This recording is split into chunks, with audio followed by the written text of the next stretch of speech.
psicólogo Alexandre Rivera, formado pela Faculdade São Marcos e fez seu mestrado de Educação na Universidade de São Paulo. Além de seu consultório, leciona Psicologia Educacional e do Desenvolvimento na Universidade São Marcos. Boa noite. Boa noite. É um prazer tê-lo aqui conosco para falar de um tema tão interessante quanto herói, heroísmos, heroínas, mitos. As grandes culturas sempre produziram heróis, isso é uma verdade? Sim, Fernando. As diversas culturas, elas produziram a figura do herói. O herói, ele surge nos momentos de crise. Eu estava ouvindo as declarações de populares, de pessoas que falam de um momento de caos, de crise, etc., que a sociedade passa. Que viver em São Paulo já é um ato heróico. Isso. Sobreviver é heroísmo já. Isso. Então, na verdade, ele surge num momento de crise e ele faz um transporte, né? Ele leva de um estado, de uma situação caótica, de desorganização, para uma situação de organização. Essa passagem, essa transformação, ela está presente nas mais diversas culturas, como muito bem foi colocado no início do programa, na Grécia, na Idade Média, nos dias de hoje. Então surgem figuras que fazem esse transporte, essa transformação. Quer dizer, nós poderíamos dizer que se o herói é necessário para a nossa sociedade, nós estamos numa sociedade sem heróis no momento, porque estamos experimentando o caos. É isso? Nós vivemos hoje um processo de desmitologização na nossa cultura. Então nós estamos perdendo muitas referências de transformação. Uma coisa importante observar, não só o mito do herói, mas muitos mitos nós estamos perdendo. Se você observar nas cidades do interior, alguns anos atrás, o prédio maior que existia era, sem dúvida nenhuma, a igreja. Transcendente. Isso, que ela expressa, de certa forma, um espaço da transcendência. O próprio Cristo já disse, nem só de pão vive o homem. Ou seja, nem só de feijão, eu preciso do sonho também. Um sonho que não me aliene, porque é uma diferença entre transcendência e alienação. A alienação, ela te tira da realidade e quando você volta, como as drogas, você volta muito mais enfraquecido, ou uma não consciência política, por exemplo. A transcendência não. Você sai daquele espaço do dia a dia e você vai desenvolver uma maior consciência. Você vai desenvolver um pensamento mais agudo para enfrentar e para buscar soluções criativas para os teus problemas no dia a dia. Então o herói é quem te convida para uma viagem de transcendência para lutar na imanência, vamos dizer assim. Exatamente. No terreno concreto da vida. Exatamente. Então não está errado o rapaz negro que disse lá no fim, belíssimo, luto pelas causas boas, eu tomo todos os desafios, eu sou um herói. Ele pode dizer isso? Eu posso dizer que sou um herói? Claro. Quando eu posso dizer que sou um herói? Quando você enfrenta os desafios. O bom herói nunca se nega aos desafios. O bom herói tem algumas características. Ele consegue ver além de um espírito narcisista, além de si mesmo. Ele tem uma profunda qualidade ética, ou seja, ele é empático, ele consegue se colocar no lugar do outro. Ele consegue desenvolver um espírito de liderança, de condução. Você tem Moisés, por exemplo, conduzindo o seu povo. Você tem na igreja grandes heróis. O próprio São Camilo de Leles, que teve uma dedicação, que aceitou um chamamento interno, porque todo herói recebe um chamamento interno também para a sua missão. Ele tem clareza de que ele vai fazer uma transformação. E hoje se fala muito dos heróis fabricados pela mídia, Alexandre. São heróis, anti-heróis. Parece que o herói ele funciona muito pela exemplaridade, não é verdade? Ele dá a vida por um projeto, por um ideal, por uma causa. Nós temos mitos mitos fabricados. Hoje são heróis, amanhã já não são mais nada. Uma característica fundamental do herói é que ele vê um sentido para a ação dele. Ele percebe uma missão com clareza. Aquele rapaz que o Fernando se reportou há pouco, ele tinha clareza, ele sabia exatamente onde ele quer chegar. Ou seja, ele está querendo estruturar a família dele, ele quer trabalhar dignamente, ele consegue ter uma clareza de uma missão. Então, o herói, ele precisa ter clareza dessa missão. O que muitas vezes a mídia tem feito é fabricado alguns heróis que são deformidades, na verdade não encarnam esse ato heróico se você observar o princípio da ética, o princípio da representação. Então eles encarnam, eles entram muitas vezes num imaginário distorcido. É uma espécie de clone. Exatamente. Agora, eu ouvi também a senhora dizer que lá herói mesmo é o pai dela. Muita gente fala isso. Alguns vão dizer que herói mesmo é a mãe, é a heroína do lar. É verdade que o mito do herói vem carregado desta figura dos pais, daqueles que nos geraram? É bom ter o pai e a mãe como herói, ou isso é só um mito para no Dia das Mães dar um micro-ondas e manter ela escondida dentro da cozinha? Olha, vejamos. O herói passa por etapas. Na vida nós temos etapas. Existe um momento na nossa existência que este pai e esta mãe representam o herói. O menino, se você pegar com 5, 6 anos de idade, ele quer imitar, ele se identifica violentamente com a figura do pai. Se o pai fala alto, ele também quer falar alto. Se o pai fala baixo, ele também quer falar baixo. O pai representa um herói. É através dessa identificação que ele aprende a ser homem, que ele cria a sua referência. Por isso que é muito importante, esse é um adendo importante, dizer que os pais precisam assumir a responsabilidade pela educação dos seus filhos. O que a gente tem assistido hoje na nossa cultura é um temor, é um sentimento, às vezes, dos pais de que são incapazes, são incompetentes para o ofício da educação.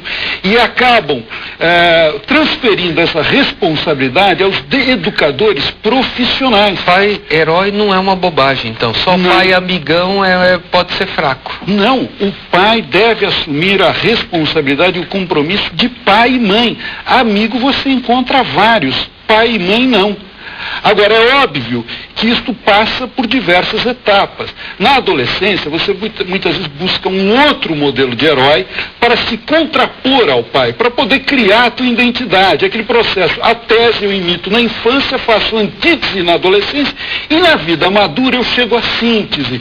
Eu reconheço que o meu pai tem muitas características importantes que estão impregnadas em mim, e eu tenho um reconhecimento. E muitas coisas eu procurei refazer, modificar, transformar. Ao longo da vida nós acabamos mudando os nossos heróis, nessa jornada? Sem dúvida nenhuma. O herói de um homem aos 20, por exemplo, é um tipo de herói. O herói de um homem aos 40 é um outro herói. São outras preocupações e desafios. Muito bem, Alexandre, eu vou pedir licença para a gente fazer um breve intervalo. Fique conosco, nós estamos conversando hoje com o psicólogo Alexandre Ribeiro sobre o mito do herói. Até já.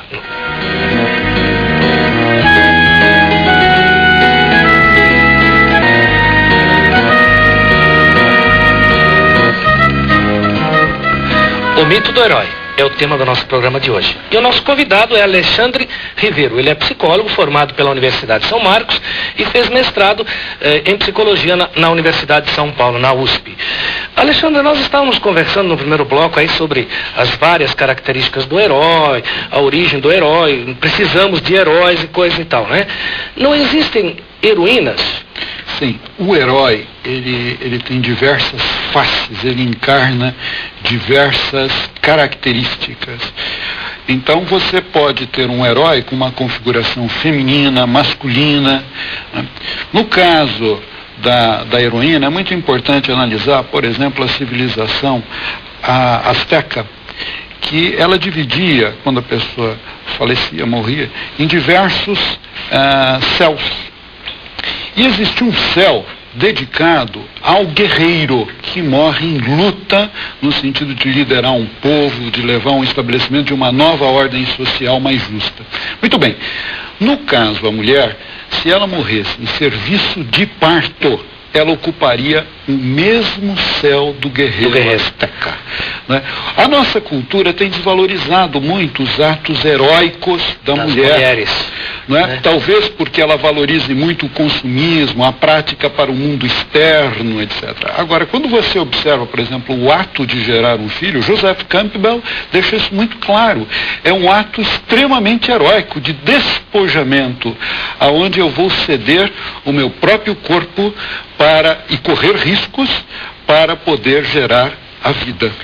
Eu estava pensando, Alexandre, aqui nos heróis por idade. Então, Pokémon, uma onda de heróis, Pocket Monster, monstrinhos dentro, e aí o jovem que coordena isso, Ash é o nome dele, eu tô bom nesse negócio aqui. Ele domina os monstros da natureza, do ar, da terra, do fogo, é bem feito esse desenho japonês. E criou uma onda comercial em torno disso, porque mexe com os arquétipos, com a alma das crianças. Você tem os mitos juvenis, estão ligados aí aos góticos, estão ligados às bandas de rock, estão ligados aos cantores. Você tem o mito de uma geração dos 40, Ayrton Senna, ou algum grande político, um Gandhi. Você deve ter um mito dos 60, a idade da nova era, New Age, etc. É assim mesmo, os heróis vão mudando segundo a nossa idade, ou nós vamos mudando segundo os heróis que estão no mercado? O herói, ele traz algumas características que atravessam a noite dos tempos, atravessam os modismos. O herói tem características fundamentais. Não necessariamente você precisa responder a todas essas características. Dê algumas delas, por exemplo. Por exemplo, nascimento dificultoso.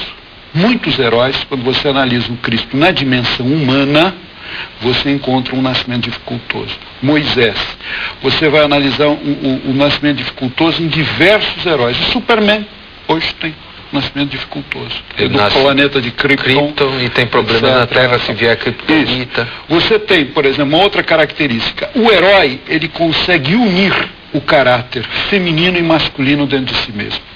Você tem, ao mesmo tempo que o Cristo, ele é enérgico, posicionado, masculino, com os vendilhões do templo, e no mesmo momento ele tem a doçura de dizer: deixai vir a mim os pequeninos. João coloca a cabeça no peito do Cristo. Quer dizer, então você tem a união do princípio masculino e feminino psíquico. Agora eu estaria só pensando numa coisinha, eu gostaria de ter a capa do Superman ou da Mulher Invisível para poder fazer algumas coisas que eu não posso. É sempre esse desejo de alguma coisa que eu não posso que me leva a ter o herói, ou não? Porque na verdade você tem o herói dentro de você mesmo, com toda certeza. É o sentido do arquétipo, do padrão. Por isso que a gente explica que em diversas culturas essas características estão sempre presentes. O herói, você já assistiu um filme 500 vezes e assiste outro. A criança já assistiu 500 vezes. Nunca. Nunca. Porque ele encarna algo que está presente na alma humana. Agora, estas transformações que o herói ele vem fazer, ele vem te energizar para cruzar momentos que você não acredita que tem potencial suficiente para cruzar esse grande rio. Claro que você tem, mas você não desacredita. Então você vê um herói lá fora, que pode ser uma figura de um santo, que pode ser a figura de um super-herói, diversas linguagens, mas na medida em que você identifica esse padrão externo, você se fortalece, você tem um exemplo, né, que vai te dar vida para você poder cruzar. Agora, o senhor falava, antes dessa colocação, justamente do nascimento dificultoso do herói. Lá na outra ponta, a gente pode falar que os heróis morrem? São mortais, como nós? Sim. O herói é profundamente humano. Embora ele possa ser ungido, ele possa ter um lado seu divino, não é? Mas ele é profundamente humano. Então ele passa exatamente por todas essas aventuras, e a morte do herói só confirma uma das características do herói. Ele continua vivo, não fisicamente, ele continua vivo na morte. Na morte. E há sempre a promessa, há sempre a esperança de que ele ressurja, de que ele renasça, que num novo momento de crise nós tenhamos novamente o herói, vamos dar as mãos para seguir e fazer a transformação. Até porque, para usar uma brincadeira, o Super Pateta, que é um herói das histórias em quadrinhos, estão recheadas de heróis, Homem-Aranha, etc. O Super Pateta, ele se torna algo novo quando toma o amendoim poderoso. Hoje a gente tem diversas coisas na sociedade que querem mostrar isso: revitalização do corpo, o Viagra para a questão sexual. Isso não é também uma busca de ser o herói naquilo que eu sou fraco? Vitaminas superpotentes, o atleta que fica tomando anabolizante, não é a busca do herói também? Na verdade, nós falamos há pouco de certas deformidades que são feitas, muitas vezes em função de consumismo, da essência da figura do herói. Por isso que os pais, os educadores, têm um papel muito importante na filtragem deste herói dos seus filhos. Quer dizer, heróis que têm um caráter profundamente ético. Quer dizer, nesse sentido, a tarefa educacional é prioridade número 1. É heróica também? Sem dúvida. O professor é um herói? Sem dúvida nenhuma. Só porque ganha salário mínimo ou não? Não, desde que ele seja mais do que professor, ele seja educador. Ele tenha consciência do papel dele na transformação e evolução dos estados de consciência dos seus alunos. Alexandre, qual é o herói do terceiro milênio? Eu creio que o herói do terceiro milênio ele vai se insurgir contra uma ordem de globalização que diminua as diferenças regionais e impõe uma cultura pasteurizada sobre todos nós. É aquele que vai lutar para que você assuma o teu caráter extremamente regional, mas numa troca universal. Nós falávamos há pouco. É importante, você que é católico, você assumir que você é católico e praticar o ecumenismo, mas sabendo que você é católico, ou seja, você não pode negar a tua origem, né? Eu serei um cidadão mundial na medida em que eu assumir efetivamente que eu sou brasileiro e resgatar a minha cultura popular. Alexandre, é possível dizer que um filho pode ser o herói de um pai? Acho que sim, em determinados momentos. A criança, na sua pureza, muitas vezes, a criança na sua espontaneidade, ela nos dá lições, não é? Generosas e fartas de coragem, de curiosidade. Nós perdemos muito a curiosidade, muitas vezes. Nos inibimos. O herói é um curioso também. Claro, ele busca, ele quer... Por ser curioso, qual é o seu herói? O meu herói? Olha, eu diria para você que o meu herói, na dimensão humana, efetivamente é o Cristo. Muito obrigado. Eu espero que você continue cultivando esse seu herói dentro de você. E nós agradecemos a você também que nos acompanha e saiba que sempre o herói vai estar nascendo e querendo nascer dentro do teu coração. Deixa ele voar um pouquinho, porque o Brasil precisa disso também. Boa noite, Alexandre. Muito obrigado, Alexandre.